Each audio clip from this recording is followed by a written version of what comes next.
தமிழ்நாடு தவிர்த்து மொத்தம் 7 மாநிலங்களில் இடைத்தேர்தல் 13 தொகுதிகளுக்கு சட்டமன்ற தொகுதிகளுக்கு இடைத்தேர்தல் என்பது நடைபெற்று வாக்கு எண்ணிக்கை நடைபெற்று வருகிறது. இதில் தமிழ்நாட்டில் விக்கிரவாண்டி இடைத்தேர்தலில் திமுக முன்னிலை பெற்று வரக்கூடிய நிலையில் மற்ற மாநிலங்களில் இருக்கக்கூடிய தொகுதி நிலவரம் தொடர்பாக அண்மை தகவல் இணைகிறார் நம்முடைய சிறப்பு செய்தி சுசித்ரா. நிறைய சுவாரஸ்யமான முடிவுகள் வந்திருக்கு.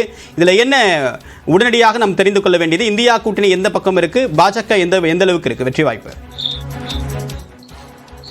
மிக முக்கியமாக இந்த 11 தொகுதிகளை பொறுத்த அளவில் இந்தியா கூட்டணியுடைய வேட்பாளர்கள் முன்பின் என இழுபறியை நீடித்து வந்த நிலையில் ஆம் ஆத்மி கட்சியானது அதிகாரப்பூர்வமாக பஞ்சாபினுடைய அந்த ஜலந்தர் மேற்கு தொகுதியில் வெற்றி பெற்றுள்ளதாக அதிகாரப்பூர்வ அறிவிப்பை தேர்தல் ஆணையத்துடைய அதிகாரிகள் வெளியிட்டார்கள். அதே போல ஹிமாச்சல பிரதேசத்தினுடைய தேரா தொகுதியில் போட்டியிட்ட அம்மாநிலத்தினுடைய முதல்வர் சுக்வீந்திர சிங் சுகுனுடைய மனைவி கமலேஷ் தாக்கூரும் காங்கிரஸ் கட்சியினுடைய வேட்பாளராக அங்கு களமிறங்கினார். அவரும் தற்பொழுது வெற்றி பெற்றுள்ளதாக அதிகாரப்பூர்வ அறிவிப்பை மாநில தேர்தல் ஆணையர்கள் வெளியிட்டிருக்கிறார்கள்.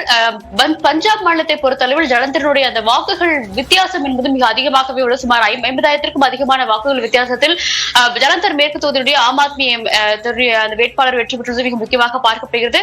அதே சமயம் மிக முக்கியமாக உத்தராகண்ட் ஹிமாச்சல் மட்டுமல்லாமல் மேற்கு வங்கத்தினுடைய 4 தொகுதிகள் என இந்த தொகுதிகளை பொறுத்தளவில் இந்தியா கூட்டணி மற்றும் பாஜகவுடைய வேட்பாளர்களுடைய கடுமையான ஒரு போட்டி என்பது நிலை வருகிறது. மேற்கு வங்கத்தை பொறுத்தளவில் 4 தொகுதிகளுமே திரிணாமுல் காங்கிரஸ் கட்சியினுடைய வேட்பாளர்கள் தான் முன்னிலையில் உள்ளார்கள். அதே சமயம் ஹிமாச்சல பிரதேசத்தை பொறுத்த அளவில் சற்று இழுபறியானது காங்கிரஸ் மற்றும் பாஜகவுடைய நீடித்து வந்தாலும் கடுமையான ஒரு போட்டி என்பது மிக முக்கியமாக ஹிமாச்சல பிரதேச தொகுதிகளில் நிலை வருகிறது. ஏனெனில் இந்த ஹிமாச்சல் மற்றும் உத்தராகண்ட் ஆகிய பகுதிகளுடைய பத்ரிநாத், நலாதர் உள்ளிட்ட தொகுதிகளை பொறுத்த அளவில் காங்கிரஸில் இருந்து ஏற்கனவே எம்எல்ஏவாக இருந்து தற்பொழுது பாஜகவில் அந்த வேட்பாளர்களாக அவர்கள் போட்டிட்டு வருகிறார்கள். அதனால் சற்று பின்னடைவு என்பது பாஜகவிற்கு ஒரு புறம் இருந்து வருகிறது.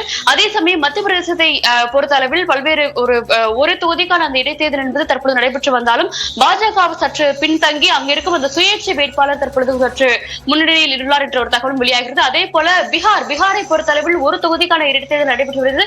ஜனதாதளம் கட்சியுடைய வேட்பாளர் முன்னிலையில் இருந்து வந்த நிலையில் தற்பொழுது அங்கிருந்துள்ள அந்த சுயேட்சை வேட்பாளர் சங்கர் சிங் தற்பொழுது பெருவாரியான வாக்குகள் வித்தியாசத்தில் சற்று முன்னிலையிலும் இருந்து வருகிறார். கிட்டத்தட்ட சுமார் 8 முதல் 9 சுற்று வாக்குகளானது இந்த பகுதிகளில் நடைபெற்று முடிந்திருக்கும் நிலையில் தொடர்ந்து வாக்குகளுடைய எண்ணிக்கையானது அங்கு நடைபெற்று வருகிறது.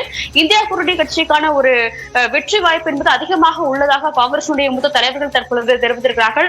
உத்தராகண்ட், ஹிமாச்சல பிரதேசம், மேற்கு வங்கம், பீகார் மற்றும் மத்திய பிரதேசம் ஆகிய அனைத்து மாநிலங்களுமே கடுமையான ஒரு போட்டி நிலவுவதையும் நம்மால் பார்க்க முடிகிறது. தேவா, தகவலுக்கு நன்றி சுசித்ரா.